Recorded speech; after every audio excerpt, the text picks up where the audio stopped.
Welcome aboard Alex's Animal Ark. My name is Alex and I will be your guide to all the amazing animals that live on our planet. Today we will be learning about the Silky Sifaka, which was requested by my friend Joe Reddy. So what exactly is a Silky Sifaka? To start with, they're one of the largest members of the Sifaka lemur family.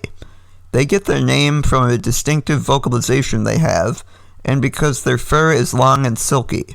They can reach lengths of 3.1 to 3.4 feet and can weigh between 11 and 14 pounds.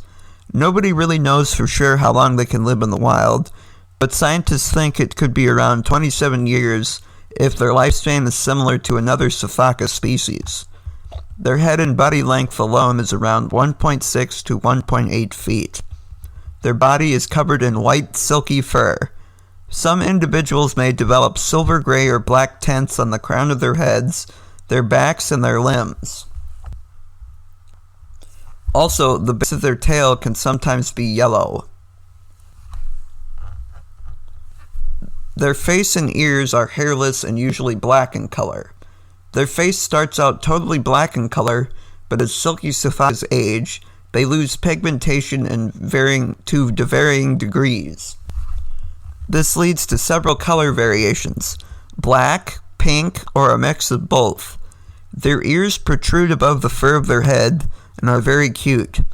Silky Sifakas have striking orange-red eyes. Males and females are about the same size, but they are easy to tell apart.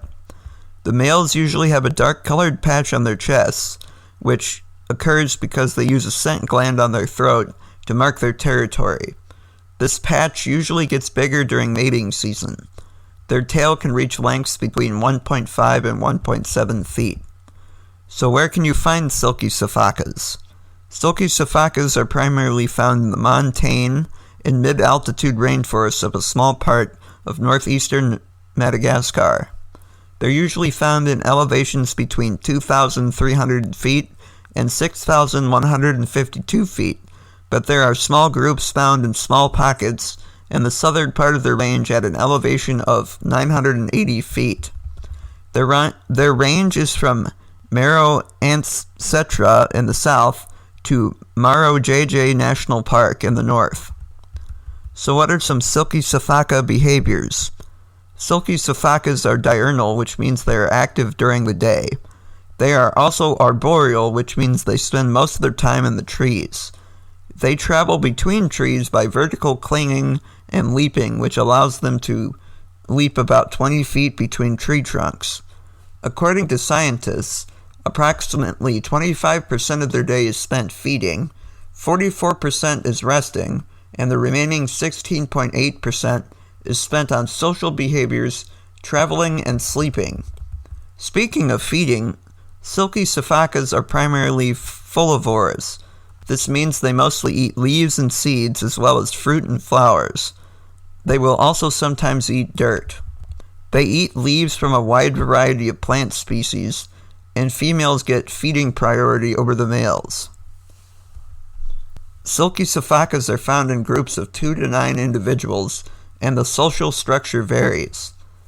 The smaller groups are usually composed of families, and larger groups are usually made up of multiple females and one male.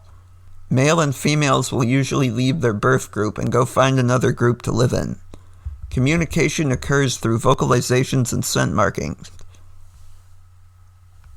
Predators of the Silky Sifaka are the fossa and humans. Mating occurs on a single day every year in December or January, with the babies being born in June or July. Females typically give birth to one baby every 2 years, though sometimes they give birth in back-to-back years.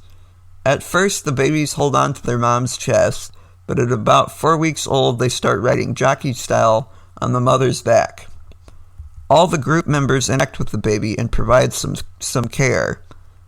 Sadly, the Silky Sifaka is listed as critically endangered due to habitat loss and hunting.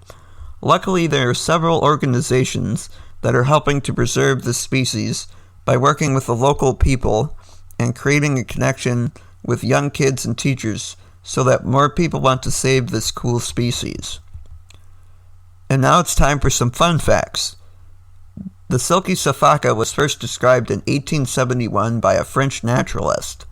They used to be classified with its relative, the diademed Sifaka, but in 2004, it was determined through genetic testing the Silky Sifaka was a different species.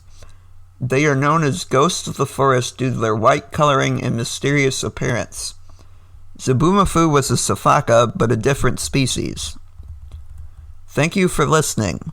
If you enjoyed it and want to hear more, feel free to subscribe to Alex's Animal Ark on YouTube, or subscribe on Spotify, Deezer, Stitcher, TuneIn, Amazon Music, Apple Podcasts, Google Podcasts, Overcast, Castro, Castbox, Podfriend, and iHeartRadio. If there's an animal you would like to hear me cover, please email your name and the animal you would like to hear about to awesomeanimals21, that's the numbers 21, @gmail.com, and I will add it to the list. Thank you for coming on this animal adventure. I will see you all again for the next voyage.